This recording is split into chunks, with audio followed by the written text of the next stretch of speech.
Buenas noches. Gracias a todos por asistir.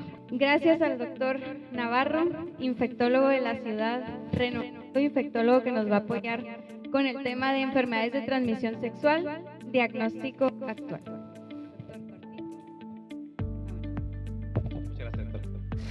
Bueno, esos son mis conflictos de interés. Obviamente, pues es también parte de lo que es Infectolab, la que sigue. Entonces es una plática pues un poco comercial, que básicamente es darles a conocer muchas de las pruebas nuevas que hay disponibles para el diagnóstico de enfermedades de transmisión sexual. Entonces hablaremos precisamente de lo que es el diagnóstico molecular. Actualmente, pues por mucho tiempo se vio así como que era ciencia ficción ver lo molecular, pero realmente es algo que no es tan complicado, es algo sencillo. Y veremos un poquito de esto, sobre todo cómo interpretarlo, cómo se hace, para que sepan cómo se hace, y hablaremos de las principales enfermedades de transmisión sexual desde el punto de vista diagnóstico. ¿Ok? ¿La que sigue? Entonces, cuando hablamos de PCR o de molecular, en realidad, la que sigue, estamos hablando de pasar de pruebas fenotípicas, que era lo común, o sea, los cultivos, a pasar a buscar genes o pruebas genotípicas. Y esto lo hacemos a través pues, de lo que se llama PCR. Hay diferentes métodos moleculares, vamos a decir, para buscar genes. Lo más común utilizado es PCR, y hay sus variantes de PCR, que vamos a ver un poquito más adelante, la que sigue. En realidad lo que hacemos en las PCRs, primero es, una vez que tenemos el material genético, que esto hay un paso previo a la PCR, que es la extracción de los genes. Cuando ustedes toman una muestra, por ejemplo, un exudado vaginal o una muestra de sangre, se hace un proceso que se llama extracción. La extracción, ¿qué es? Es agarrar las células y romperlas y que se libere todo el material genético, ya sea RNA o DNA. Y todo ese material genético, después que se hace la extracción, se va a meter a un tubito. Ese tubito se va a meter una enzima que se llama Taq polimerasa, se meten también los nucleótidos, se meten una cosa que se llaman primers, que son una cosa que se pega a unos puntos específicos del DNA o RNA, dependiendo de lo que estemos buscando, y que son específicos para el germen, o bueno, yo generalmente hablo de gérmenes porque soy infectólogo, pero son específicos para un punto molecular que puede ser un gen humano o otra cosa. Aquí hablamos de virus y bacterias, y por eso se le pegan al gen específico de la bacteria, que ese gen es inconfundible, que es como la huella digital, y por eso se puede hacer la amplificación. Bueno, todo se mete en un tubito, que después, la que sigue, se pasa a una máquina que se llama termociclador. El termociclador, pues lo que hace es da temperaturas y hace ciclos, pues se llama termociclador. La que sigue, y lo que tenemos es que cuando se mete material genético, por ejemplo, aquí es un ADN de doble cadena, el termociclador, la que sigue, lo que va a hacer, va a subir la temperatura rápidamente hasta 94 grados centígrados. A esa temperatura el DNA se degrada y se rompen, las dos cadenas se rompen y se liberan las dos hélices, la que sigue. Después se baja la temperatura también rápidamente a 50, 60 grados, y aquí a esta temperatura se pegan los primers, que son específicos para cada gen específico que se está buscando. Se pegan los primers, la que sigue, y entonces después se sube la temperatura nuevamente a 72 grados centígrados, y esos primers empiezan a correr sobre el material genético, sobre el DNA, y la que sigue, y entonces se forma una copia. Entonces, cuando ven ustedes los reportes de PCR que se tiene 50,000 copias, pues es que hubo 50,000 de estas cosas que se replicaron en esos ciclos. Entonces, la PCR decía sube y baja temperaturas. ¿Para qué? Para que corra la Taq polimerasa y que se hagan primero para que se rompa el molde, después para que se pegue la Taq polimerasa, después para que corran los nucleótidos. Y se forman las copias, estos ciclos, cada protocolo, cada reacción pues tiene su protocolo específico, pero habitualmente son entre 25 y 35 ciclos que hace una PCR, es decir, lo repite como 25, 30 veces o 40 veces, dependiendo del protocolo de ese germen, ¿no? Y eso es lo que le decimos copias. La que sigue. Y tenemos la PCR viejita o tradicional que se llamaba como punto final, donde después de que se hacía la PCR se pasaba a una placa de agarosa y se medía el peso molecular y así se decía, mira, tiene esta banda, y así se daba el diagnóstico. Entonces, esto era muy complicado porque el hacer la lectura en la placa de agaroso te tardabas todo el día para hacer una PCR. La que sigue. Actualmente ya casi no hacemos punto final, y si hacemos punto final ya no lo leemos así, sino nada más la computadora lo lee como positivo o negativo. Pero ahora lo que se hace es una cosa que se llama tiempo real. El tiempo real se llama tiempo real porque estás viendo tú en la computadora en tiempo real cómo está amplificando X cosa, ¿no? X germen o X gen. Entonces, ustedes pueden ver las curvas. Tiene una cosa que se llama umbral, es decir, de aquí para acá sería positivo, de aquí para acá sería negativo. Siempre que se corre una PCR, se corre con controles, que es un control negativo, que puede ser agua estéril, y un control positivo donde sabemos que la prueba tiene lo que se dice que tiene. Vamos a decir, por ejemplo, clamidia. O sea, yo sé que hay un control positivo de clamidia, un control negativo que es agua, que esto no va a amplificar, y si amplifica quiere decir que algo se contaminó durante la extracción, durante el proceso del laboratorio, y se tiene que volver a repetir. Y si mi control está negativo, pues algo está mal porque no sirve la PCR, no está amplificando, ¿no? Y después tenemos las curvas del paciente o los problemas que se metieron, y acá abajo tenemos los ciclos. Entonces, generalmente las PCR se empiezan a ser positivas entre menos ciclos tenga, quiere decir que tiene mucha carga patógena o muchos genes. Entre más ciclos es que pues, ya pasó. ¿Okay? Por ejemplo, en el COVID se le daba hasta el ciclo 30 o 35, ya para el 40 simplificaba y decía, pues, ya no es nada, ¿no? Entonces tiene que brincar el umbral y que tenga su control positivo, y negativo. Y esto lo vemos en tiempo real porque están aquí corriendo los ciclos y tú estás viendo en la computadora, puedes estar viendo en la computadora cómo va subiendo la gráfica, ¿no? Pues se llama tiempo real. Ahora, la carga viral, ¿qué es la carga viral? Pues es lo mismo, pero cuantificado. Es decir, aquí te decimos está positivo o está negativo. Y la carga viral se hace exactamente lo mismo, pero antes se hace una curva que se llama una curva estándar, donde se meten diferentes valores que ya sabemos cuánto tiene de carga viral en diferentes puntos para poder hacer esa curva. Y la curva del paciente se compara con la carga viral y se hace una fórmula para saber cuánto tienen copias. Entonces es prácticamente lo mismo, pero un poquito, es una cuantificación estimada, pues la que sigue. Y ya más nuevo está una cosa que se llama PCR digital. La PCR digital, en realidad hacemos lo mismo, metemos todo al tubito, pero en lugar de pasarlo al termociclador, se hacen particiones, que son así como, hay dos formas, uno que es en burbujas y otro que es con unas placas, donde en cada plaquita se va a meter una cantidad que es exactamente la misma, y se estima que puede haber una o dos moléculas o nada de los genes que se están buscando, y se corren en la PCR, y esto amplifica, hace como si corrieras 10,000 PCRs en una sola PCR, ¿ok? Y es totalmente cuantitativo, porque podemos exactamente contar cuántas burbujitas tienen una PCR positiva, porque esto va a brillar se mete fluorescencia y van a brillar las que están positivas. Y entonces la computadora después te mide exactamente cuántas tiene positivas, te las cuantifica, y ahora sí tienes una carga viral o una carga de lo que sea exactamente bien cuantificado y no estimado como en tiempo real. La que sigue. Bueno, entonces a partir del 95 hubo como una explosión de lo que es lo molecular. Se empezó a hacer mucha biología molecular, se empezó a hacer mucha secuenciación, y haciendo la secuenciación ya podemos saber exactamente cuál es el genoma de todas las diferentes bacterias o diferentes cosas. Aquí estamos hablando de bacterias, entonces se han identificado muchos genomas bacterianos, de tal manera que si ven, se fue como subiendo drásticamente la cantidad. Y vean, aquí por ejemplo son 1,400 virus o bacterias que se identificaron en este año. Entonces, tenemos realmente un banco de genes muy amplio.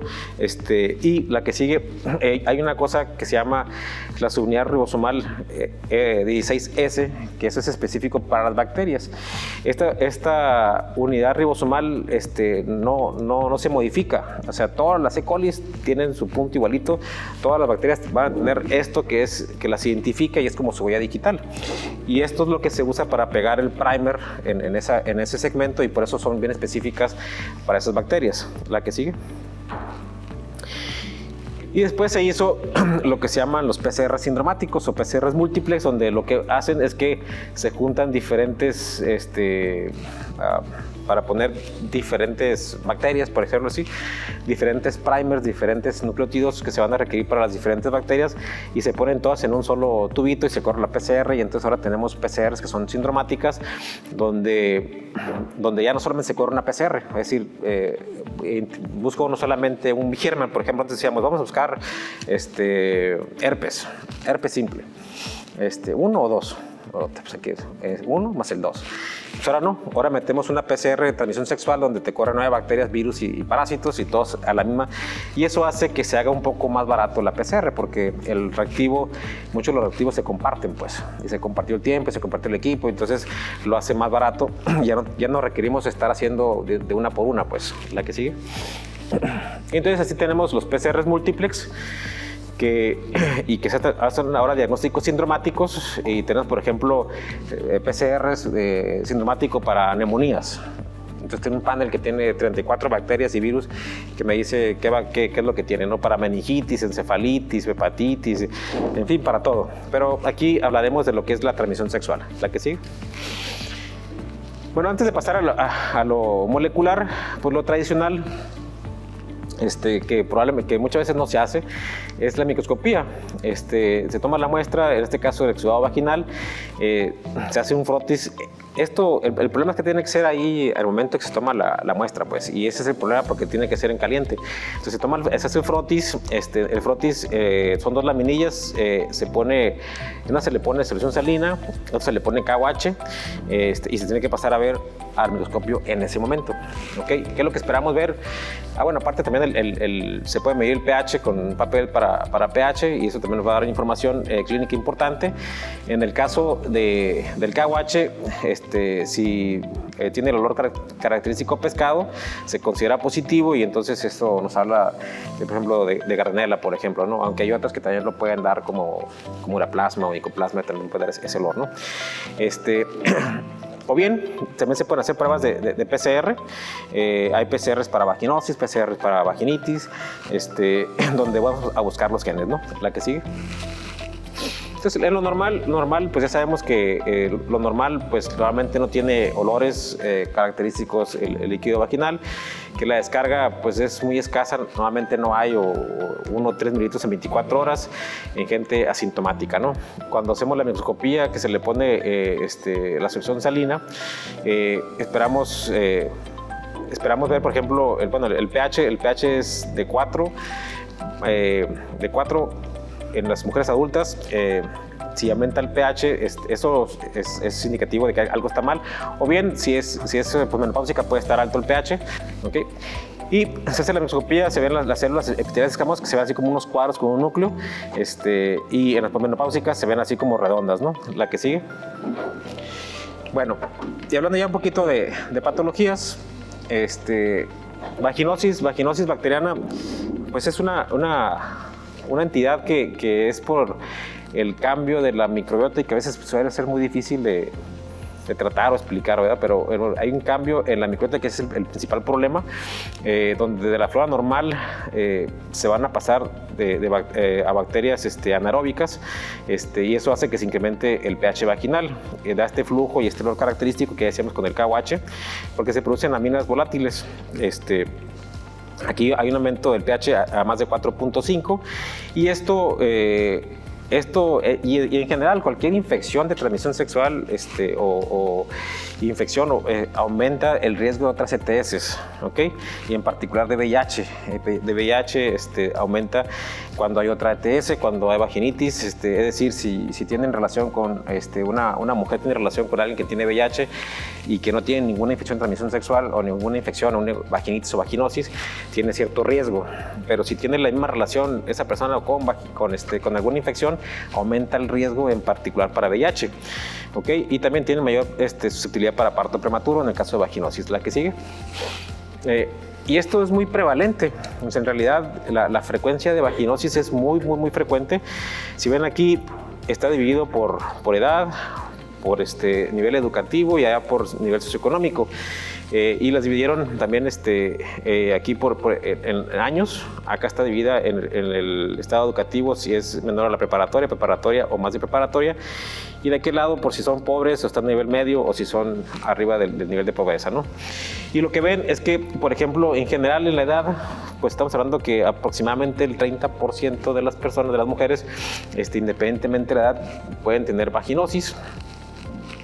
Por raza, se ve que la raza negra es mucho más, casi 40-50% pueden tener vaginosis, que las blancas son las que tienen menos vaginosis, las latinas más o menos y las negras más, ¿no? Igual se ve así también por el nivel socioeconómico, sabemos que es algo que se ve más en la gente que tiene menos preparación. En general estamos hablando de como un 30%, pero vean las blancas y que tienen más que preparatoria, tienen menos, 20 contra casi 25 con las otras blancas. Igual pasa con las latinas. Y con las negras se van hasta el 50% de prevalencia, y si ven las que están más preparadas tienen un poquito menos, que es como 40, algo así, ¿no? Y luego pasa con lo que es el nivel socioeconómico. Entre menos nivel socioeconómico es más la prevalencia de vaginosis. La que sigue. Y decíamos que esto es un cambio de la flora. Realmente lo que está pasando es que de pasar de lactobacilos pasan a otras bacterias anaerobias. En particular, Gardnerella es lo más frecuente, pero hay un montón de bacterias anaerobias que pueden generar este problema, como Prevotella, algunas especies de bacteroides, Peptostreptococos, decíamos Mycoplasma hominis y Uroplasma también pueden dar incluso la prueba de KH positivo, Mobiluncus y Clostridoides, etcétera. Hay otros anaerobios que también dan este problema, ¿no? Y no todas van a dar ese aroma característico de pescado, ¿no? La que sigue. Y aquí, por ejemplo, esos son estudios que hicieron secuenciación vaginal, y lo que están viendo en una persona normal, que es la primera gráfica, vean cómo tiene lactobacillus, 99% son lactobacillus, y después de que le dio vaginosis, cambió su flora de lactobacillus a Gardnerella, sobre todo Gardnerella, pero vean Prevotellas, Megasfera, es decir, hay un gran número de bacterias diferentes, pero sobre todo Gardnerella.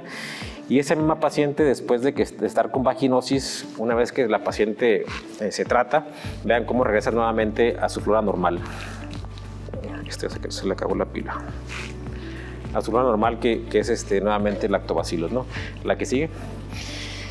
Entonces, la fisiología del pH vaginal, pues los lactobacilos van a estar produciendo ácido láctico, lo cual genera el pH normal vaginal, que es de 3.5 a 4.5 en la mujer adulta. Ya en la posmenopáusica es más alto, igual que en la prepuber, ¿no? La que sigue. Cuando lo patológico es que no haya lactobacilos. La que sigue, cuando se cambian los lactobacilos, lo que pasa, o cuando bajan los lactobacilos, lo que va a pasar es que va a haber una disminución del ácido láctico, lo que sigue, y eso genera un incremento de otras bacterias anaerobias, todas las que ya comentamos, sobre todo Gardnerella, pero todas las bacterias pueden estar ahí. La que sigue, y eso va a incrementar el pH vaginal. Entonces, una prueba tan sencilla como hacer una prueba de pH vaginal te puede dar mucha información acerca de vaginosis, porque realmente la que sigue, el diagnóstico es difícil porque mucha gente no tiene síntomas, o los síntomas son muy específicos, y de hecho ahorita vamos a ver las estadísticas, pues, que se parecen mucho a las que no tienen vaginosis. En Infectolab se ofrece esta prueba, que es una prueba que acabamos de introducir al mercado, que se llama vaginitis vaginosis. Esta prueba, ¿qué es lo que tiene? Pues esta prueba mide 33 bichos que pueden dar vaginitis y vaginosis, y todos se miden con una sola prueba se puede tomar todo esto. La que sigue, ¿qué es lo que incluye la prueba? Pues vean, incluyen hongos, las cándidas, incluye parásitos, que es tricomonas, los virus, que es herpes 1, herpes 2, y todas las anaerobias que ya mencionamos, bacterias que dan ETS como clamidia, micoplasma, neisseria, treponemas, y bacterias que no producen ETS, o sea, que dan vaginitis pero que no son producidas ETS, como Staph aureus, como Streptococcus, Enterococos y E. coli.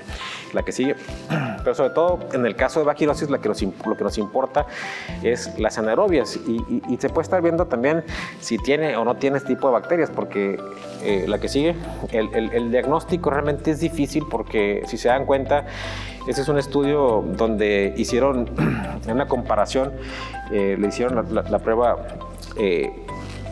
para ver si tenían o no tenían vaginosis por los métodos tradicionales, y aquí vemos en las barras negras se está viendo la gente que no tiene vaginosis de acuerdo a los métodos tradicionales, y en las barras blancas los que tienen vaginosis. Y si ven, por ejemplo, en el caso de la humedad, decíamos que las barras negras no tienen vaginosis, ¿okay? Si ven, en la humedad, las que no tienen vaginosis tienen un poquito más de humedad que las que tienen vaginosis. Entonces, realmente es muy difícil. Igual, irritación, sí hay una diferencia estadística, un poquito más para vaginosis, pero realmente el 70-80% de la gente tenía irritación vaginal, con o sin vaginosis, por criterios microscópicos. La descarga, pues igual, están prácticamente iguales, el prurito iguales, el olor sí es un poco más, pero un poco más es 10% más, de 70 contra 80%. O sea, realmente, desde el punto de vista clínico es muy difícil decirlo. La que sigue. Bueno, en el caso de la microscopía para la vaginosis, pues decíamos que tiene una descarga que es maloliente, sobre todo huele como a pescado, es una descarga color grisáceo, no tan espesa. Pueden estar las pacientes asintomáticas o pueden tener disconfort vaginal, pueden tener irritación y pueden tener la descarga, ¿no? En la microscopía, si le hacen con la solución salina, lo que van a ver son las células clave, que van a ser células epiteliales que van a estar llenas de cocobacilos. Eso es lo característico, y eso se ve en 20% de las células están así, ¿no? Tienen el pH arriba de 4.5, la prueba de KOH está positiva al olor característico, y si le hacemos una prueba de PCR, pues va a tener microbiota compatible con esto. ¿Ok? La que sigue. El problema es que muchas veces lo que uno como clínico ve y piensa que pues tiene esto, porque lo ve clínicamente, pues no necesariamente. Y este es un ensayo donde midieron un panel de vaginosis, y lo compararon con el diagnóstico clínico. ¿Ok? La que sigue. Y aquí, por ejemplo, es para vaginosis. La comparación, y si ven aquí, por ejemplo, en esta columna que está aquí son el diagnóstico clínico, donde el clínico vio y dijo, esta paciente tiene vaginosis, esta no tiene vaginosis, ¿ok? Y después le hicieron una prueba de PCR para ver si concordaba o no concordaba con lo que el clínico decía. Y si ven, por ejemplo, el médico dijo, sí, tiene vaginosis, 142 pacientes, de esas 142, y 103 ya no tiene vaginosis, ¿no? Pero el PCR sí detectó 103 mujeres con vaginosis que el médico dijo que decía que no tenía vaginosis, ¿ok? El médico dijo no tiene, eran 281, de las cuales 103 sí tenían por PCR, ¿ok? Entonces, si ven la concordancia, pues es muy mala. La concordancia en general de pruebas positivas, es decir, que los dos dijeran que estaban positivos, fue de 58%. La concordancia negativa, es decir, no tiene, fue de 80%, y en general la positiva y negativa fue de un casi 70% de concordancia. Entonces, la que sigue.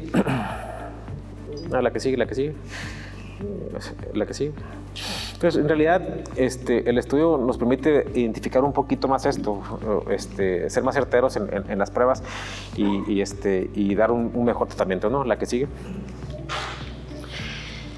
Bueno, este es un caso clínico de una mujer de 32 años que acudió a consulta porque estaba asintomática, ella siempre se refirió a asintomática, y le hicieron pruebas para herpes, anticuerpos, serología IgG y IgM que están positivas, y su esposo tiene serología negativa. ¿Okay? La exploración física general y vaginal normal, y ella niega haber tenido alguna lesión sugestiva de herpes, la que sigue. Entonces la pregunta es, pues, ¿ustedes qué piensan?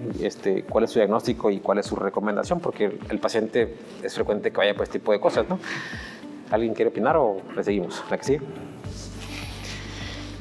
Entonces aquí son opciones para contestar. Uno es seguro que es un error de laboratorio, pues se niega que tener enfermedad y la exploración física es normal. Entonces casi siempre el laboratorio se equivoca, ¿no? O seguro es mentirosa y debe tener de repente síntomas y que no nos está diciendo. ¿Okay? La que sigue. O tiene infección y no hay nada que hacer, solo tomar medicamento durante el brote. La que sigue. O seguro que las pruebas de la pareja también son positivas y fue otro error de laboratorio, ¿no? ¿Que sí? O requiere tratamiento de supresión continua. Entonces, ¿qué opinan ustedes? ¿Qué le dirían a la paciente? ¿Alguien se anima? Bueno, la que sigue. Esto es algo frecuente, al menos en mi consulta. Yo no soy ginecólogo, pero sí mucha gente va a rebote con el infectólogo porque tiene pruebas positivas. Este es un estudio ya muy viejito, es del 95, donde hacían cultivos celulares para herpes, y hacían cultivos, si se dan cuenta aquí, por ejemplo, son 65 mujeres que ya se conocían que tenían herpes, y le hicieron cultivos todos los días, por 105 días, cultivos de ano, genitales, todos los días. La que sigue. Entonces aquí son 4 pacientes, para que vean más o menos cómo está la historia. Le hacían cultivos del cervix, vulva, recto, y también buscaban lesiones genitales, ¿no?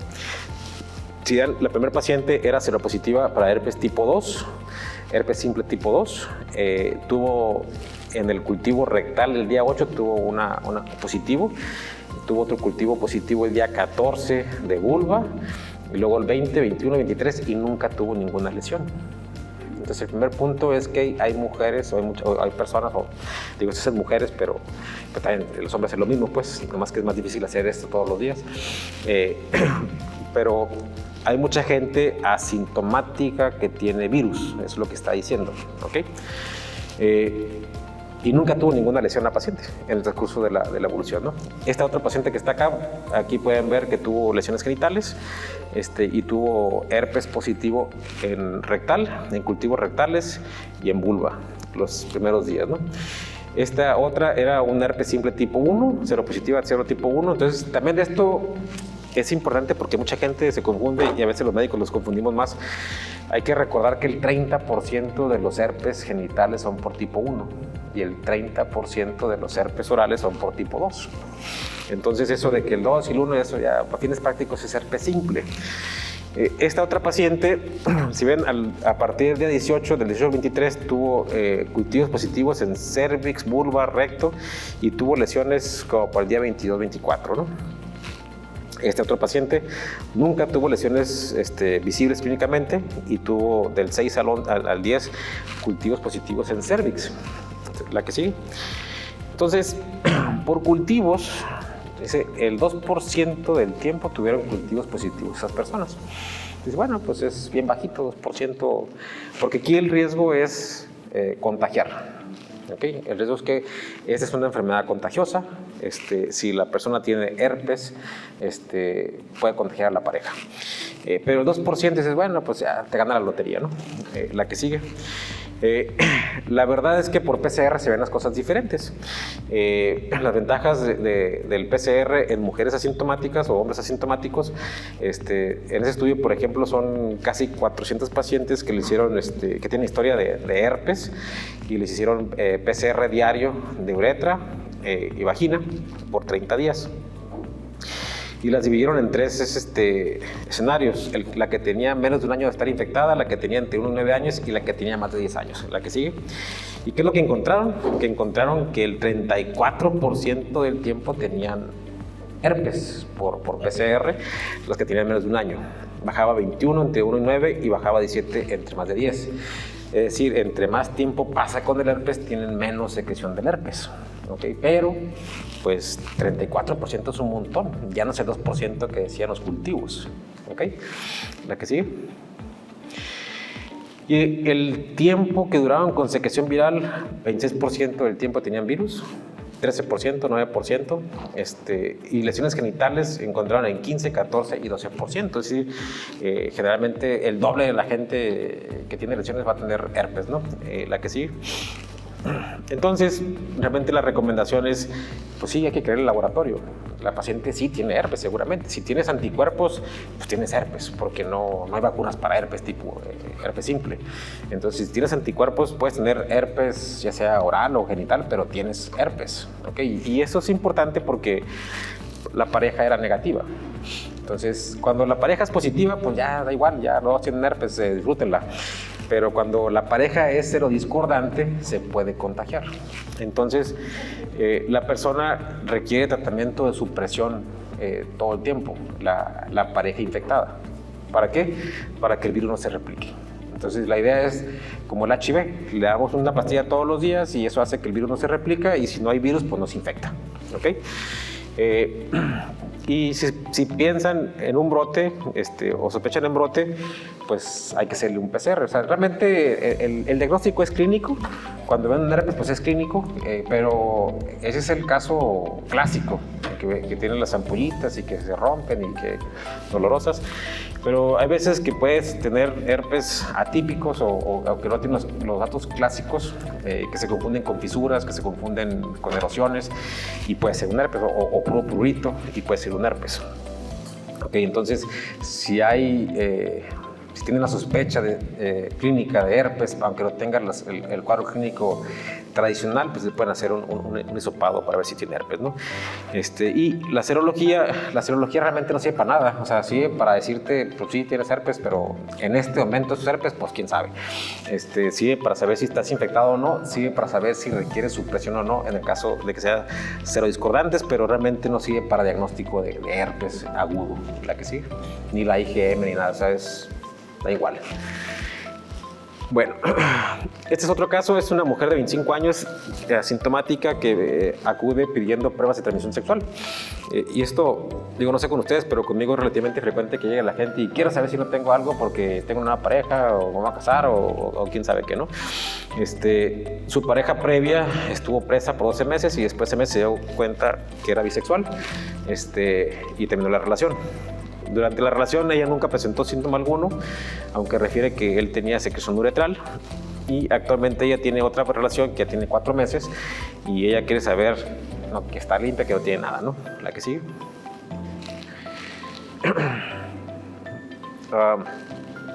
Entonces el CDC pone estos puntos para decir que es algo de alto riesgo. Porque muchas veces decimos, no, el que tiene más que yo es alto riesgo, no, pero realmente está bien establecido y esos son los puntos que dice el CDC. Y si cosas tan sencillas como si una pareja sexual nueva en menos de 60 días la considera alto riesgo. ¿Por qué? Porque no sabemos qué es lo que tiene la persona, pues. Múltiples parejas sexuales, uso de condón en forma inconsistente en una relación no monogámica, obviamente sexo servicio o por drogas, o sea, vender sexo es alto riesgo, ¿no? La que sigue. ¿Y cuáles son las pruebas que hay que hacerle? La que sí. Entonces, hay muchas enfermedades comunes que tenemos que descartar. Y yo veo mucha gente que viene nomás con un VDRL y trae un VIH y ya con eso. O a veces, si les va bien, hacen anticuerpos para herpes, que no tienen relevancia para esto, pues. La que sigue, entonces en una paciente asintomática lo que se recomienda, lo que recomienda el CDC son los que están en verde: el VIH, sífilis, clamidia, gonorrea, tricomonas y las hepatitis. ¿Por qué? Porque son asintomáticas, ¿ok? Obviamente el VIH puede dar síntomas mucho tiempo después, pero en la fase donde no tiene nada el paciente, pues está totalmente sintomático y puede tener VIH y puede contagiar, ¿no? Igual la sífilis, sabemos que en la mujer clamidia y gonorrea son asintomáticas en el 90%, y igual las hepatitis, ¿no? La que sigue. ¿Y si tuviera síntomas? Pues todas, ¿no? La que sigue. Entonces todo esto lo hace medio complicado si lo hacemos por PCR de 1 por 1. Por eso decíamos que hay ahora PCRs multiplex, donde son diagnósticos sindromáticos, donde con una sola toma se corre todo y sale más barato que hacer 10 PCRs o 12 PCRs, hacemos una sola PCR. La que sigue. Bueno, la estadística realmente varía mucho de país a país y depende de la población. Aquí, por ejemplo, son hombres que tienen sexo con hombres en Inglaterra, y con ellos lo más frecuente es gonorrea, pero en todo el mundo clamidia es lo más común. Es la bacteria que da más transmisión sexual, es clamidia. Bueno, aquí fue gonorrea, ¿ok? Pero aquí lo ven entre clamidia y gonorrea. Sífilis es una cosa que hay mucho actualmente, pero yo no sé si realmente hay mucho o son diagnósticos erróneos. Vamos a ver por qué, la que sigue. Pero, por ejemplo, esa es otra estudio nomás de ver la prevalencia en gentes que iban a una clínica de transmisión sexual o de enfermedades de transmisión sexual, y ahí hacían un PCR que ya incluía no solamente clamidia, sino también micoplasma, gonorrea, y le buscaban también las hepatitis, le buscaban VIH y sífilis, ¿no? Pero si se dan cuenta, clamidia se la midieron en garganta, en uretra y en recto, ¿ok? Y fueron 78 que tenían clamidia. Si ven, recto 62, uretra 13 y la garganta 17. Micoplasma fueron 89, ¿ok? Igual recto, uretra y garganta, ¿no? Gonorrea fueron 106. Entonces, si se dan cuenta, las estadísticas varían mucho, pero pues también lo que busquemos es lo que vamos a encontrar. Si solamente hacemos pruebas de VIH y sífilis, pues es lo que menos hay. Si se dan cuenta, por ejemplo, ya VIH 20 contra 100 de gonorrea. Entonces, afortunadamente, VIH no es tan contagioso como la gente piensa. Si no, estuviéramos tupidos de VIH, pues, pero afortunadamente VIH es algo que realmente es de muy bajo riesgo el contagio. El problema es que están dándole hasta que se infectan, pues, como la ruleta rusa. Pero realmente el riesgo de una relación normal, así, tranquila, pues es 0.3. O sea, realmente es menos de 1%. ¿Okay? Pero si lo haces todos los días, pues en 100 días ya estás infectado, ¿no? Okay, la que sigue.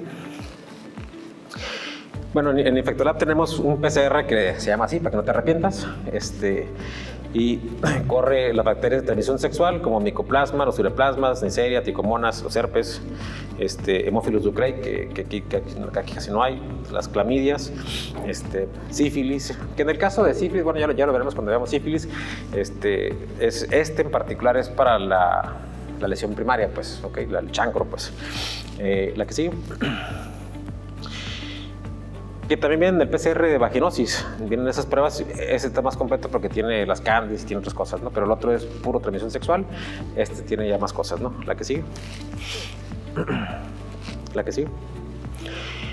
Bueno, el VIH, bueno, realmente después de VIH embarazo, pero realmente VIH en general, después de lo del embarazo, porque sí es importante que tenemos que recordar que el VIH se transmite al niño y puede ser durante el embarazo, durante el trabajo de parto, o puede ser durante la lactancia. Entonces, por eso se recomienda, cuando sepa que está embarazada la mujer, su prueba de VIH y repetirla al tercer trimestre, último trimestre del embarazo, para estar seguros que no tiene VIH, porque va al trabajo de parto. Pues primero porque el útero, después por el trabajo de parto, y ya después por la lactancia. Pero por lo menos 2 pruebas de VIH, ¿ok? Y con esto se ha logrado, bueno, con los medicamentos y las cesáreas, se ha logrado disminuir drásticamente la infección neonatal por VIH. O sea, realmente ahorita que un niño nazca con VIH es una tragedia, porque realmente menos del 1% pudieran nacer con VIH si toman medicamentos, si hacen cesárea, y si no, 30-40%. O sea, realmente es muy drástica la diferencia, ¿no? La que sigue. Y en VIH tenemos que saber, pues, qué prueba vamos a usar. Para saber qué prueba vamos a usar, porque mucha gente viene traumada porque le dijeron, no, pues que son 6 meses de prueba de ventana. Y dice, puta, ya 6 meses estoy esperando a ver qué pasó, si estoy infectado o no estoy infectado, y estoy casado, y ahora que le voy a decir a mi mujer, no tengamos eso por 6 meses. Entonces, en realidad eso de los 6 meses es algo que eso no es, pues, o sea, no se nos salió eso, pero mucha gente tiene en la mente que son 6 meses. Y esto lo podemos medir en base a las cosas que van ocurriendo en el paciente infectado. Si se dan cuenta, aquí el paciente se expuso el día 0, aquí tuvo una relación y aquí se infectó. La enfermedad aguda, que es el síndrome retroviral agudo, donde tienen fiebre, tienen rash o que tienen ganglios, que esa enfermedad aguda se da en el 90-95% de la gente, pero puede ser muy leve y se puede confundir con otras cosas, o puede ser tan grave como una encefalitis y sea más fácil el diagnóstico. Eso se da entre la semana 2 y la semana 4, ¿ok? Y puede durar hasta un mes. Pero si ustedes ven ahí, por ejemplo, lo que aparece más rápido es la carga viral. A partir del séptimo día ya empieza a subir la carga viral. Es una carga viral a los 10 días, ponle 15 días, ya está positiva. Si el paciente tuvo una relación el día 0 al 15 días, le puedes pedir una carga viral. Y si está negativa, ya tienes un 90% de que está más negativo. Ya le quitas el estrés al paciente, pues, porque está el paciente ahí esperando 6 meses, se vuelve loco. Los anticuerpos, bueno, los anticuerpos, el antígeno P24 es una proteína de la pared del virus que se empieza a subir también como a partir del día 15, alcanza su máximo como el día 25 y después se pierde. ¿Okay?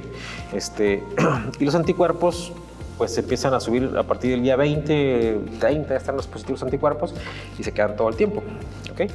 Entonces, en base a eso, vemos las pruebas. La que sigue, las pruebas para detección de VIH, la que sigue, pues tenemos que todo se menciona por ELISA, pero en realidad nadie hace ELISAs. Todo el mundo hace quimiluminescencia porque es más barato, es más rápido, técnicamente es más fácil con los equipos de quimiluminescencia y supone que son más o menos equivalentes, pero en realidad todos nos dicen en base a los ELISAs. Y casi todo el mundo hace ELISAs de tercera generación. Ya algunos laboratorios, pues ya casi todos, o no sé si todos, pero supone que hacemos los de cuarta generación. La diferencia que hay entre las generaciones, pues es el periodo de ventana, que está de aquel lado. Entonces, el más fregado sería la primera generación, que son 45 días, que es mes y medio. O sea, eso de los 6 meses, ¿dónde salió? No sé. Pero máximo mes y medio, hablando de un laboratorio ya muy viejito, pues que tenga tecnología muy viejita, ¿no? Los de tercera generación, lo que lo hizo, acortó el periodo de ventana es porque, aparte de la IgM y IgM, entonces ya se baja de 20 a 30 días. Y cuarta generación, aparte de los anticuerpos, le ponen el antígeno P24, lo cual lo hace un poquito más rápido. Y entre 15 y 20 días, vamos a decir 20 y 21 días, o 3 o 4 semanas, ya debe estar positivo la prueba de VIH, ¿no? Y estas pruebas en realidad son positivas o negativas. No más que en realidad son pruebas que son cuantitativas, que tienen un valor que te dicen, algunos lo reportan como positivos, negativos y otros con números. O con números si te dice positivo, te dice negativo. Entonces el punto de corte es 1. Es decir, si yo tengo 0.9, está negativo. Aunque tenga 0.9, está negativo. 1, pues 1 ya está positivo. No más que esos números tan bajos habitualmente son falsos positivos. Porque el positivo de verdad tiene como 50, 100, 200 de anticuerpos, pero cuando viene un paciente que trae 1, dices, pues seguramente es un falso positivo, hay que hacer otras pruebas, o está subiendo, pero generalmente son falsos positivos. Pero a veces a los químicos les da miedo decir positivo o negativo, porque están muy bajitos, pues. Pero realmente la prueba es positivo o negativo, no hay zona gris, no hay indeterminado, eso no existe. Eso sí existe en lo que se llama Western blot. El Western blot también mide anticuerpos, pero son anticuerpos más específicos. Es decir, te voy a decir exactamente qué anticuerpos está midiendo. ¿Okay? Y son los anticuerpos de la superficie del VIH, de la pared del VIH, de receptores del VIH, y tiene sus criterios para decir positivo o negativo. Tiene que tener por lo menos 2 de los principales para decir positivo. Si nomás tiene 1, está indeterminado. ¿Okay? Ahí sí entra la frase indeterminado. Y el Western blot tiene el problema que como ese es más específico, pues tarda más tiempo en hacerse positivo. Entonces, si ven ahí, hasta 2 meses en que se haga positivo la prueba de Western blot, porque luego mucha gente dice, no, tiene VIH porque pues, es homosexual. Sí, está negativo. No, pídele un Western blot, pues va a estar negativo. Si está negativo el VIH, va a estar negativo el Western blot. El Western blot es una prueba para confirmar. Que yo ya tengo VIH, lo quiero confirmar. Que dicho sea, de paso ya casi ni lo usamos porque usamos carga viral. Si tienes virus, pues tienes virus, ¿no? Y por último, la carga viral. La carga viral se empieza a ser positiva a partir del día 5 y esto depende de qué tipo de carga estén usando, si es ultrasensible o cuál, pero vamos a decir una de tiempo real, 2 semanas. Entonces, en 2 semanas el paciente ya debe estar positivo en su carga viral. Denle 3 si quieren, pero no son 6 meses, pues. ¿Por qué les digo los 6 meses? Porque la gente viene que le dijeron 6 meses. Bueno, de sífilis, pues tenemos que el diagnóstico es clínico, Pero lo clínico casi nunca se va a ver porque la lesión primaria casi nunca la vemos. Sí, todo el mundo tiene que tener la lesión primaria si tiene sífilis. Tuvo que haber tenido lesión primaria, si fue interglútea, si fue intravaginal, donde sea, pues, pero tiene que tener una lesión primaria. Casi nadie sabe o no se acuerdan de la lesión primaria, pero tiene un chancro, que el chancro es una pápula que se ulcera y es cartilaginosa, dura, que no duele. Puede tener o no ganglios regionales, la que sigue. Si tienes el chancro, le puede hacer una impronta y se hace en campo oscuro, que nadie lo hace, pero se vería ahí la bacteria que se mueve, ¿no? La que sigue. O también de ahí le puedes tomar un hisopado para PCR y buscar el gen, y si lo encuentras, pues tiene sífilis, ¿no? La que sigue. La verdad es que casi siempre hacemos el diagnóstico por serología, ¿ok? Y casi siempre son pues porque se iba a casar, que porque iba a dar sangre, o a veces porque sí se le busca intencionadamente sífilis. Pero aquí hay que hablar de dos pruebas diferentes, las pruebas treponémicas y las no treponémicas, que de esos tienen un montón de pruebas también diferentes, pero es decir, hay pruebas que van a buscar anticuerpos específicos de la bacteria y otros que se parecen a las de la bacteria, ¿no? Treponémicas y no treponémicas. Y como pueden ver ahí, la que está en rojo son las pruebas treponémicas. Esas nunca se quitan. El paciente siempre va a estar con su prueba positiva, va a salir positiva la prueba treponémica, y el BDRL o las pruebas no treponémicas se van a hacer negativas con el tratamiento. Entonces hay que pedir las dos, la que sigue. Y ahorita es un problema cuando uno pide sífilis, porque si tú le dices, hazle un BDRL, casi nadie hace BDRLs, les da flojera hacer BDRLs. ¿Por qué? Porque antes se hacía porque eres barato, no ocupas tecnología, nomás ocupas una lamita para estar moviendo ahí y ver la dilución del BDRL. Pero ahorita realmente muchos laboratorios tienen pruebas treponémicas que las hacen por quimioluminescencia, es decir, que le metes a la máquina sale rápido el resultado, pero son pruebas treponémicas. Y las pruebas treponémicas, pues el paciente puede estar positivo porque tuvo sífilis, y entonces te meten en un problema. Entonces, el tip es que las pruebas no treponémicas pues siempre vienen así, con diluciones. O sea, no te dicen está positiva o no te dicen tiene 1.5, no, eso no existe. Entonces tienen diluciones, 1.1, 1.2, 4, 8, 16, o sea, va por diluciones. Si no está reportado así, o el laboratorio no sabe, o te hicieron otra cosa. ¿Ok? Pero tú ocupas saber la prueba no treponémica porque es la que te va a decir si está activo o no, la que sí. Y luego están las pruebas rápidas que también son pruebas treponémicas. O sea, realmente antes hacíamos una prueba treponémica, pedíamos un FTA, pues sí, ese es lo mejor, pues sale caro, es una prueba ELISA. Realmente es laborioso hacer una prueba de ELISA.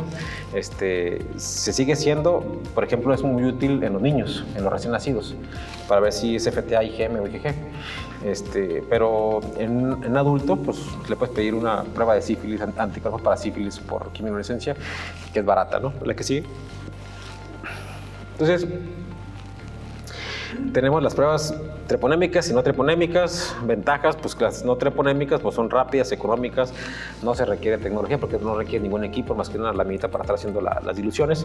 Es sensible pero no es específica y puede haber falsos positivos, ¿no? Y las pruebas treponémicas, pues antes eran más laboriosas, antes requerían más tecnología, antes requerían más tiempo, consume mucho tiempo para hacer una ELISA, y el problema es que implican memoria también, se puede estar infectado o que antecedente de la infección, ¿no? La que sigue. Entonces, ¿qué prueba se pide para sífilis? La que sigue, pues se piden las dos. Ya, déjense de cosas. O sea, si van a pedir sífilis, piden un BDRL y piden una prueba treponémica. ¿Por qué? Porque si le piden una prueba treponémica, es decir, a lo mejor tuvo sífilis, o que entonces piden una treponémica. Y la no treponémica, no, pues es un falso positivo. Pues entonces piden las dos y ya te dejas de caso. O sea, realmente son baratas las dos, la que sí. Pero sí ocupan las dos para tomar la decisión.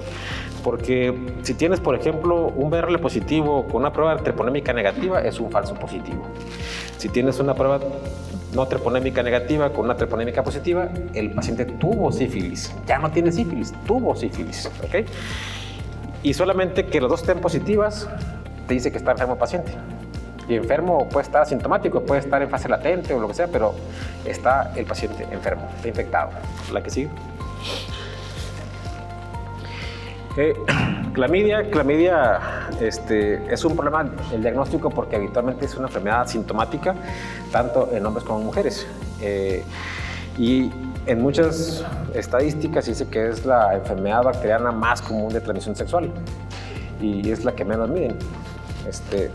Yo me acuerdo una vez hace mucho cuando llegué a Tijuana, bueno, soy de aquí pero regresé de la residencia, que me invitaron a una del municipio para ver lo de las trabajadoras sexuales. ¿Qué les hacían para ver que no tuvieran infecciones? Y nunca hablaron de clamidia. Igual así, no, vamos en BRL, en VIH y así, y un cultivo. Pero pues esto no se cultiva, esto no es de cultivo. ¿Okay? Y es la enfermedad más común sexualmente en cuanto a bacterias y no se las buscan. ¿Okay? Bueno, y en el 90% son asintomáticas y el diagnóstico es sobre todo para evitar complicaciones a largo plazo, esterilidad y cosas así, ¿no? La que sigue.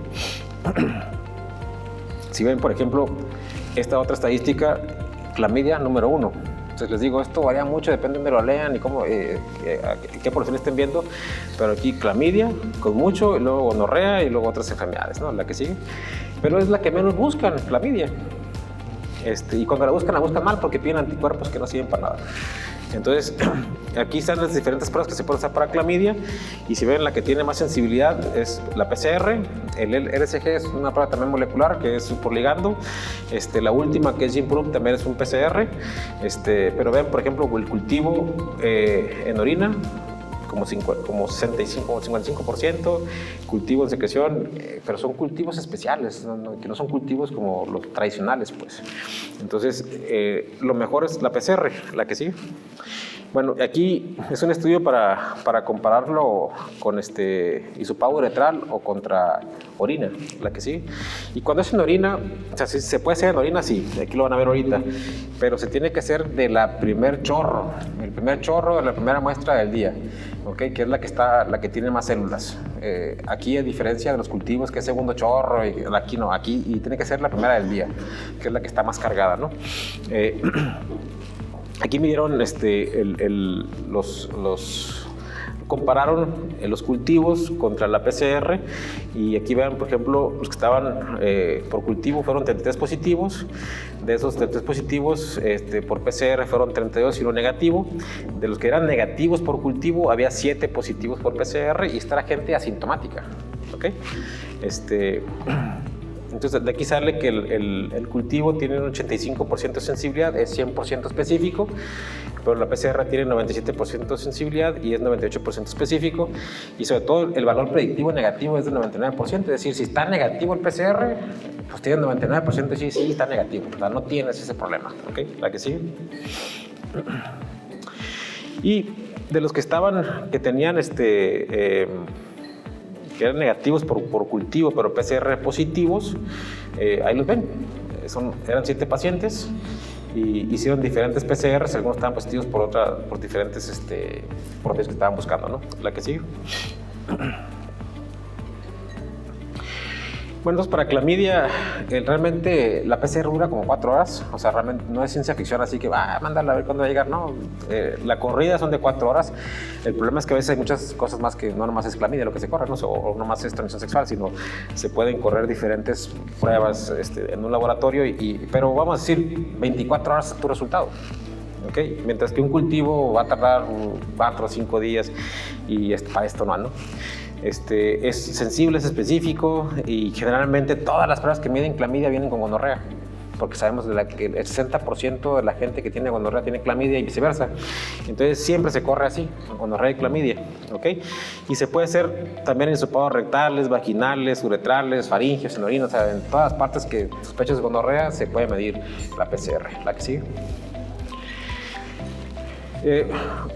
Otra es gonorrea. Gonorrea en el hombre realmente no tiene mucho sentido, o sea, mucha ciencia, porque si un hombre tira pus por la uretra, pues va a ser gonorrea. Okay, casi nada que tire pus por la uretra. La que sigue, generalmente se le puede hacer un frotis y van a ver que tienen cocos gram negativos, polimorfos nucleares y ya tiene eso es gonorrea en un hombre, ¿no? La que sigue, se puede hacer el cultivo es una cosa que se llama Tiger Martin, que es un chocolate con vancomicina para que no crezcan otras bacterias, pero pues, son bacterias fastidiosas, es decir, son difíciles de cultivar. La que sigue. El problema con la mujer es que el 90% son asintomáticas. Y el otro problema es que hay otros cocos gram negativos que puede haber en vagina, por lo cual no es diagnóstico un frotis. En el hombre sí, en el hombre primero si tira pus es gonorrea, hasta que no muestren lo contrario, ¿no? Si ven un coco gram negativo en el frotis es gonorrea en el hombre, pero en la mujer no. Porque puede haber moraxela, puede haber otras cosas, morganela, que también son gram negativos, son cocos gram negativos, y entonces no es diagnóstico un frotis, ¿no? La que sigue. Y el cultivo en las personas asintomáticas pues es tan bajo como un 65% o hasta un 80%, y tarda sus 3-4 días en estar el reporte, ¿no? La que sigue. Y este es un estudio, la que sigue, de una PCR para ver el escrutinio en personas asintomáticas, hombres asintomáticos, para gonorrea, ¿no? La que sigue. Bueno, son casi 150 pacientes, eran homosexuales, que les hicieron pruebas para ver la sensibilidad del cultivo y la PCR en forma simultánea. La que sigue, agarraron a los pacientes, nada más les hicieron un exudado uretral para cultivo y otro para PCR. La que sigue. Y lo que encontraron es que todos eran negativos en los cultivos. Recuerden que eran hombres asintomáticos, todos estaban negativos en los cultivos, pero tenían PCR positiva 42 pacientes. Entonces, o sea, 42 pacientes eran positivos, asintomáticos, hombres. Okay, la que sigue.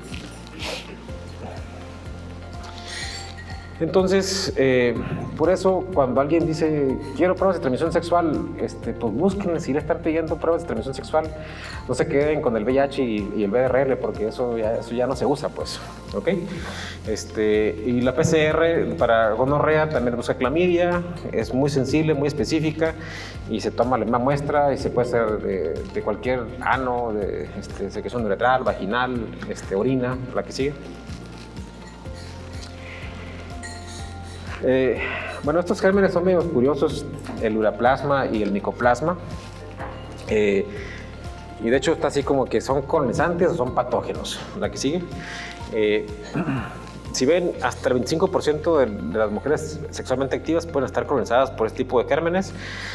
Son bacterias muy chiquitas, que no tienen pared, por eso no crecen en medios tradicionales de cultivo. Frecuentemente vienen confectados con clamidia, y técnicamente puede ser difícil de identificar por cultivo. Okay, la que sigue. Es un cultivo de micoplasma, esta cosa que se ve, es unos cultivos como calditos. El problema es que se ha visto en enfermedades, porque muchas veces decían, no, pues eso es un colonizante, o sale positivo y eso qué es, pues no tiene nada, no va a tener nada, ¿no? El problema es que se ha visto en gente que no le encontraron nada más que micoplasma o uraplasma en EPI, por ejemplo, enfermedad pélvica inflamatoria, coriamnionitis, cervicitis, sepsis, uretritis no gonocócica, etc. O sea, realmente hay gente enferma que solo se le encuentra esto. Y hay gente que no tiene nada y le encuentran esto, ¿ok? Por eso siempre he estado así como que, bueno, esto se trata, no se trata, ¿cómo es la onda, no? La que sigue. El diagnóstico, los cultivos celulares son muy difíciles, laboriosos, costosos, y son anteriormente como para investigación, pues. En cambio, la PCR, pues ya una vez que tienes una PCR, es bien sencillo hacer las cosas por PCR, y con una sola inoculación se pueden hacer un montón de cosas, ¿no? Múltiplex. Es muy sensible, muy específico. La que sigue. La que sigue. Y aquí, por ejemplo, es un estudio donde agarraron, hicieron cultivos, hicieron PCR, PCR convencional y PCR en tiempo real y los cultivos, y fueron casi 100 muestras, agarraron de líquido amniótico, de sangre del cordón umbilical y exudados vaginales. ¿Okay? Aquí ven, por ejemplo, cultivo positivo, son solamente 9 pacientes de los 19, pero por tiempo real encontraron 17 positivos. O sea, realmente es casi el doble de sensibilidad comparado con los cultivos.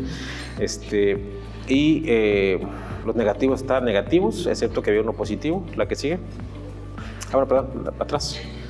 Entonces, en base a esto, la sensibilidad es de 89.5% con 98% específico por PCR tiempo real, ¿no? Mientras que el cultivo es 47% es sensible y es 100% específico. O sea, realmente hacer un cultivo de plasma y micoplasma pues somos malos, pues 50%. ¿La que sigue? Y aquí lo que hicieron, esto está curioso porque decía, muchas veces sale un uraplasma o micoplasma en el PCR, dice, pues, y la paciente no tiene nada, ¿no? No, pues, y entonces, ¿qué hacemos con esto? ¿La tratamos, no la tratamos? ¿O qué le decimos? ¿No está colonizada la paciente? ¿O sí está enferma la paciente? Y aquí agarraron, son pacientes asintomáticas que les hicieron un PCR y salió positivo algo, ¿ok? Y son 17 pacientes. Estos, allá arriba está, por ejemplo, Ureaplasma parvum, Ureaplasma urolíticum, clamidia, tricomonas, micoplasma, gonorrea. Y luego le hicieron también examen de microbiota y les vieron el Papa Nicolau, el cervix tenía o no tenía inflamación, ¿no? Estos números que están aquí son el ciclo de la PCR en el cual se identificó el germen. Y vean, los primeros pacientes tenían ureaplasma, tenían cocobacilos en la microbiota, pero todas tenían cervicitis. O sea, todas tenían más de 10 leucocitos por campo en el frontis cervical. O sea, tenían cervicitis. ¿Okay? Y todas las pacientes que salieron positivas tienen cervicitis, excepto una que era un ureaplasma. Entonces, todas estaban enfermas. Todas tienen inflamación. ¿Okay? Entonces, realmente, si vemos esto, es difícil decirles, no, pues estás colonizado. ¿Okay? Porque si hacemos realmente un estudio histopatológico, están inflamadas. Y recuerden que el problema de esto es que cualquier persona que tiene una enfermedad de transmisión sexual tiene más riesgo de adquirir otra, en particular VIH. ¿Okay? La que sigue. Entonces, las recomendaciones que dice el CDC en la paciente asintomática, pues en realidad hay que buscarle todas, porque pues las pacientes pueden tener ureaplasma, micoplasma y están enfermas. ¿La que sigue? ¿La que sigue? Bueno, tricomonas se puede hacer el exudado que decíamos, tiene su descarga purulenta, maloliente, tienen ardor, tienen dispareunia, tienen eritema vulvar.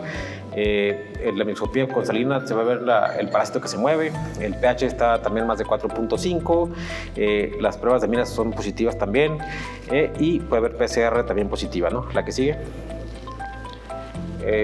El estudio donde compararon la PCR contra el clínico dijo, sí, tiene tricomonas, de esas que sí tenían tricomonas por el médico, 7 estaban positivas por PCR, una estaba negativa, que el médico dijo sí, o sea, eran 8 que el médico dijo sí, una era negativa por PCR, de las que el médico dijo no tienen tricomonas, pues 18 tenían tricomonas.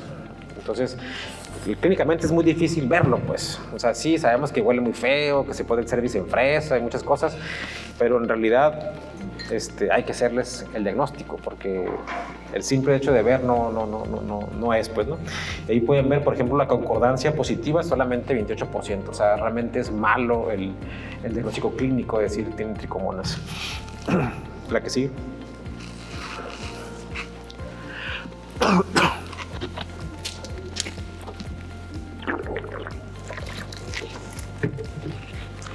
Y Cándida no es de transmisión sexual, pero la traigo porque realmente llegan muchas pacientes por Cándida y que no se les quita y que no se les quita y van dando vueltas y vueltas, ¿no? Ya saben que la descarga es blanca, espesa, que parece como quesocotaje o carichis, tienen prurito, pueden tener dolor, dispareunia, eritema vulvar, etcétera, ¿no? En la microscopía van a ver levaduras, que el problema es que eso es en caliente, ¿no? Se toma la muestra, se pone la solución salina y se va a ver al microscopio, que ese es el problema, porque tiene que ser en ese momento. Y pueden ver levaduras como están allá, agrupadas o ya como pseudohifas. Cándida es una levadura, no es un moho, pero sí hace pseudohifas, ¿ok? Y algunas pueden incluso parecer como hifas, que es lo que se ve abajo, pero realmente Cándida es una levadura. El pH está de 4.5, la prueba de amina está negativa y se puede hacer también por PCR que está positiva, ¿no? La que sigue. Entonces el diagnóstico de Cándida pues puede ser clínico, donde uno ve los implantes algodonosos, se toma la muestra, se hace el fresco, se van a ver las formas lobariformes o de hifas con solución salina. El cultivo es el cultivo que la cándida crece hasta en lo que sea, hasta los frijoles crecen, ¿no? O sea, crece en cualquier medio hay unos medios específicos para cándida, que es se fue el nombre ahorita, pues. Y hay otros que son se llaman cromogares, donde crece el hongo y se pinta de diferentes colores. Y te dice qué hongo es, ¿no? En base al color. Se llaman cromogares. O bien se puede hacer por PCR, donde haces la muestra y te dice exactamente qué cándida es, ¿no? La que sigue. Y aquí es para ver lo que el médico decía comparado contra la PCR. Si ven, por ejemplo, diagnóstico clínico que el médico vio a la paciente, dijo, sí, tiene cándida, fueron 146, de las cuales la PCR dijo que 68 estaban de acuerdo que eran positivas, negativos los dos, que el médico dijo, sí, tiene cándida, fueron 68, positivo por PCR 68. De las que el médico dijo que no tenían cándida fueron 59 que estaban positivas por PCR. ¿Okay? Entonces, nuevamente, vean la concordancia, 50% entre el ojo clínico y el estudio molecular. La concordancia negativa es 77% y en general 70%. Entonces, realmente, a veces uno lo ve y dice, sí tiene cándida, pues no era cándida. O sabes que no tiene cándida, si tiene cándida. Sobre todo si tiene síntomas, es importante. La que sigue. El otro problema es que cuando te reportan cándida, pues es como decir que un chilango es malo porque vive en México, pues no, vive ahí, ¿no? La cándida vive en la vagina, pues ahí vive, o sea, realmente pueden tener cándida y a lo mejor está colonizada la paciente por cándida. Es que seguramente, pues, la que sigue. Entonces, un cultivo positivo no te dice que tiene cándida o que tiene candidiasis, porque tenemos que ver si está infectado o está colonizado. La que sigue. Entonces, tenemos, por ejemplo, que comparar si es una enfermedad complicada o no complicada.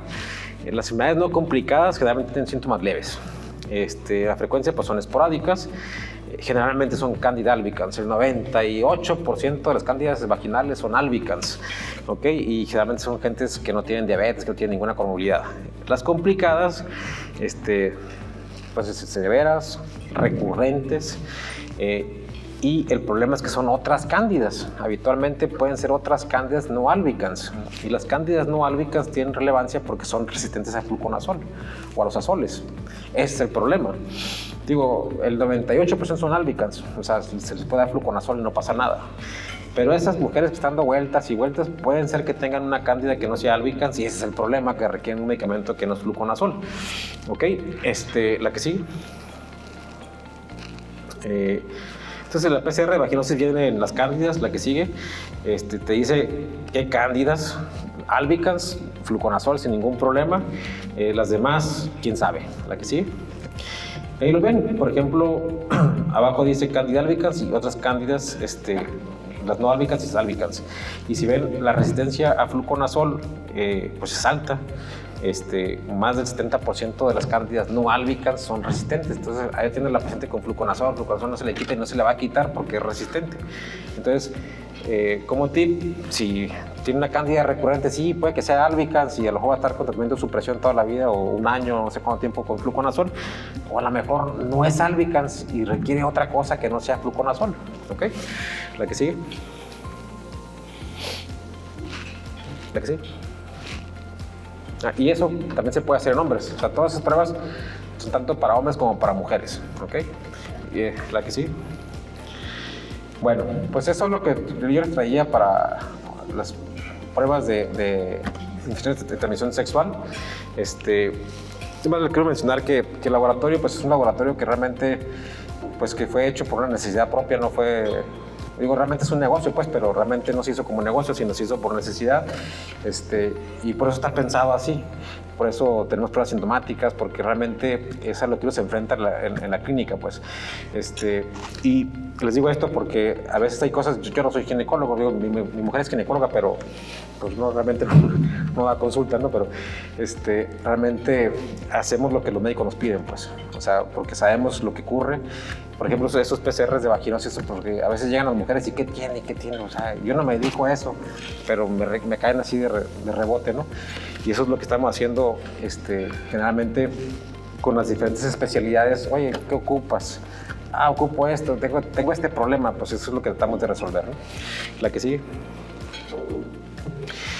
Y ahí les dejaron por ahí unas solicitudes porque realmente mucha gente piensa que Infectolab pues, se dedica a puras infecciones.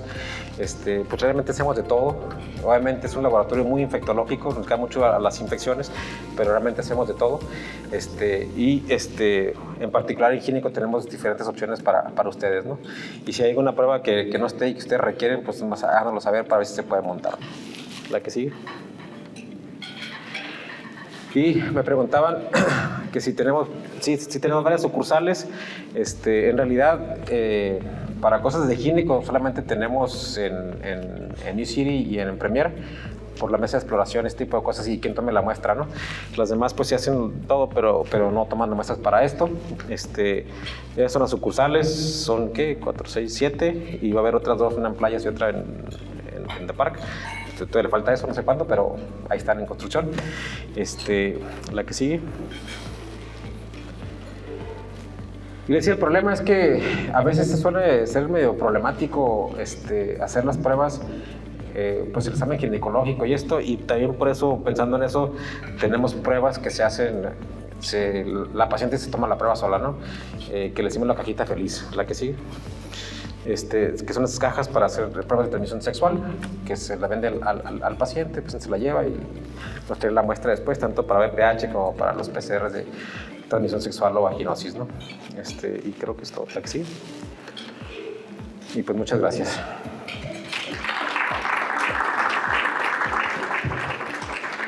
¿No tienen alguna duda o pregunta? Punto es, ¿hay manera de tener unos viales en el consultorio para el momento de tomar citología o hacer una exploración física? Ahí mismo tomar la muestra, porque una cosa que pasa con las pacientes es que tienen confianza con uno y las mandas al laboratorio y no se sienten muy cómodas, y sobre todo si la paciente no está sintomática. Como estoy viendo tu conferencia, todos deberíamos estarnos haciendo estas pruebas, porque es increíble la cantidad de infecciones que no son sintomáticas.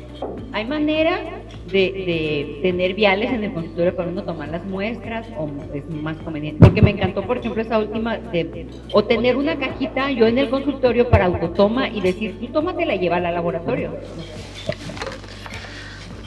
Sí, claro que sí. Digo, igual ahí mandar un correo, ya sea a mí o al de ventas, y sí, le hacemos llegar algunos viales para que tengan en su consultorio. Sí, con mucho gusto. ¿Qué costo?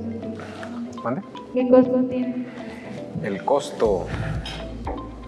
no, es que la verdad se acaban de subir como el 5%, pero si mal no recuerdo, costaba el de transmisión sexual, si mal no recuerdo, 4,500 pesos que decíamos ST9, pero le pegamos aparte lo de las...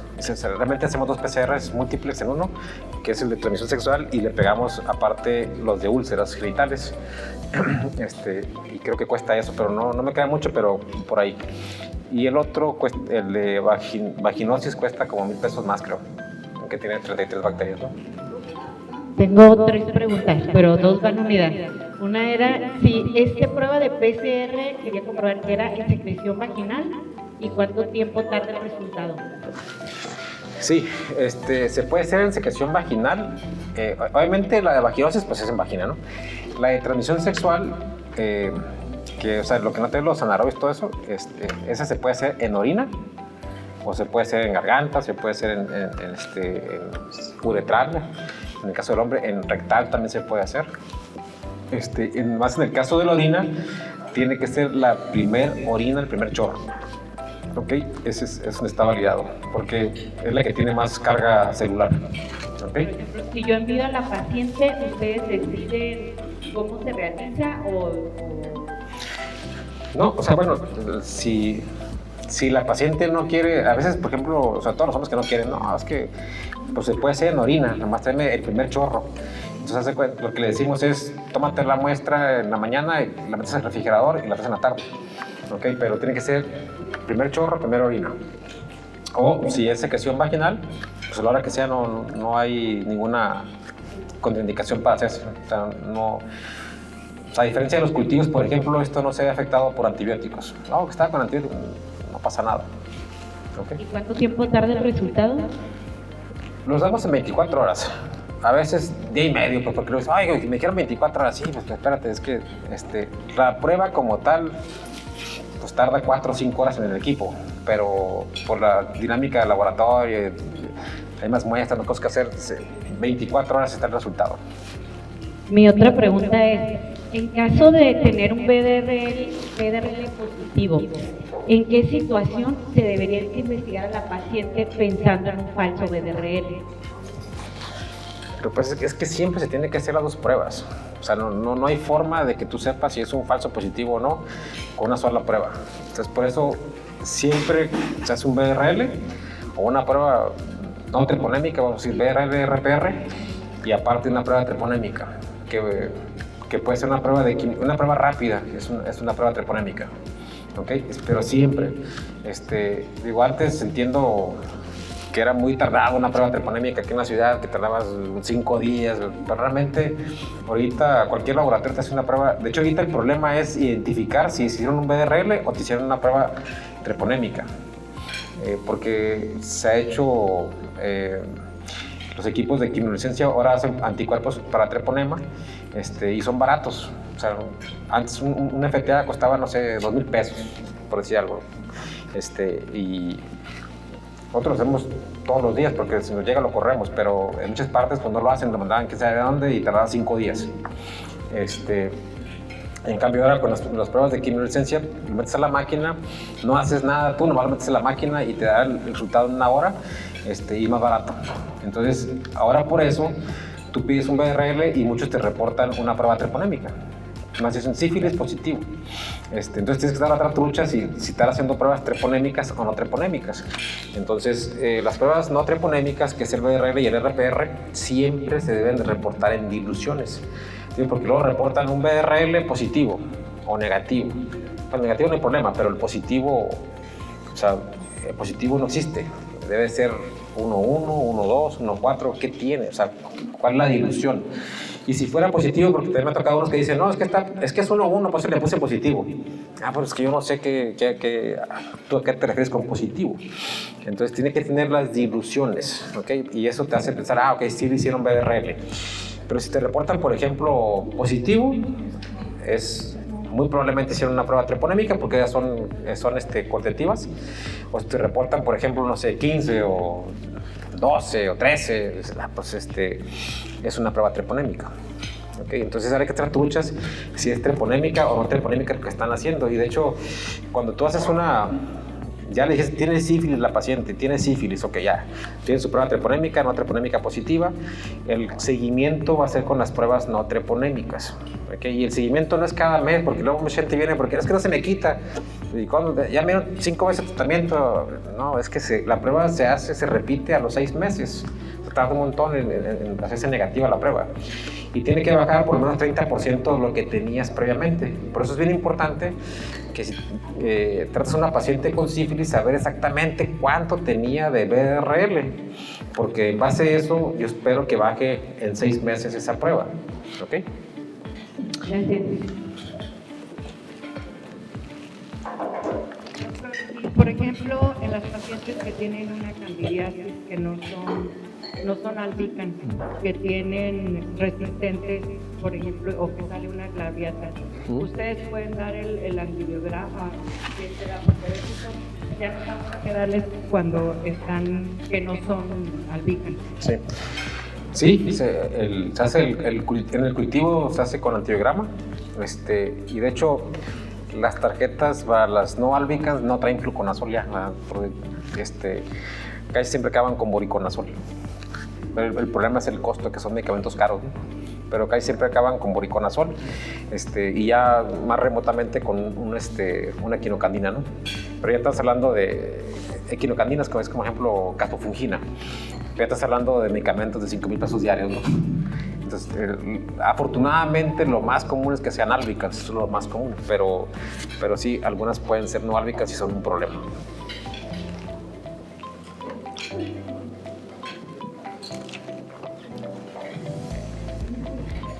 Doctor, muchas gracias por su plática. Aprovechando que está aquí, si yo sospecho que tengo una paciente que tiene una TB urogenital, ¿qué estudios le pediría? Yo. Ok, para tuberculosis urinaria, lo único que hay es cultivo. Las baciloscopías no sirven. Hay bacterias saprófitas, micobacterias saprófitas que van a dar bar positivo. Ok, entonces la única forma es cultivo. El cultivo, pues, por ejemplo, el cultivo rápido, que se llama Mille, es un cultivo medio líquido, pero rápido, estás hablando de entre 2 y 3 semanas. De todo se le da un mes y medio, ¿no? Pero el cultivo rápido está positivo como en 2 o 3 semanas. Se puede hacer una PCR de tuberculosis, pero si está positiva, sí tiene. Si está negativa, no te lo descarta, porque hay cosas que inhiben la PCR en orina. La PCR digital, esa probablemente sí va a ser más... La PCR digital tiene la ventaja de que es mucho más sensible que la PCR en tiempo real. De hecho, está muy curioso porque la PCR digital hasta en sangre se puede hacer para tuberculosis. Eso sí, como que va a venir a cambiar las cosas, ¿no? Pero ahorita para fines prácticos es cultivo. Una PCR, si sale positiva, sí te dice tiene tuberculosis, si está negativa no te lo descarta. Obviamente, pues biopsias o alguna cosa así, pero de laboratorio es cultivo. Nada más quería preguntar si no hay ninguna diferencia importante si la muestra se toma para eso de las ETS, si la muestra se toma de vagina, de la secreción vaginal o del cervix, porque dicen que le entregan el kit a la paciente para que ella se lo tome. ¿Cómo sabemos de dónde se lo tomó? O sea, ¿no es importante? Sí, obviamente, pues creemos que la paciente, o sea, si ella nos miente, pues ya nos mintió, ¿no? Pues, digo, la pregunta fue, ¿de vagina o de dónde? O de cervix, porque son cervix. Ah, de cervix, ok. Ok. No, da igual, o sea, porque realmente ese es el exudado, ¿no? Digo, si uno se la toma, pues sí le toma del cervix y del cervix y donde hay más moco y todo, pero se supone que es igual. Ok, gracias. Otra Samuel antes. Las de BPH las piden aparte, ¿verdad? Sí. ¿Y nada más tienen PCR o tienen alguna otra prueba molecular? Para BPH nomás hacemos PCR y tenemos una que es de alto riesgo, que te mide como, creo que son como 10-15 genes, y otra que es de alto y bajo riesgo, que la verdad es que no sé si esa la vamos a seguir teniendo o no, porque generamos, o sea, la gente que tiene VPH genera mucho estrés, ¿no? Porque o sea, sale una prueba de VPH positiva, no le vamos a hacer nada. Si es alto riesgo, pues ok, venga que te hagan colposcopía, que hagan seguimiento por colposcopía, pero si es de bajo riesgo, pues no, nada, y sí genera un estrés de la fregada, ¿no? Entonces, pero mucha gente, no, yo quiero que me hagan de alto y de bajo riesgo. Bueno, está bien, pues no sé, a veces es como, esto es como la licorería, ¿no? Si no, yo quiero Pepsi Light, hay Coca Light, no, yo quiero Pepsi Light, no, que la chingada. Pues hay que tener todas las marcas y sabores, pero no sé, a veces genera mucho conflicto las de bajo riesgo, ¿no? Parte del colegio, muchas gracias por su ponencia de asistencia. Muchas gracias. Aquí quiere foto.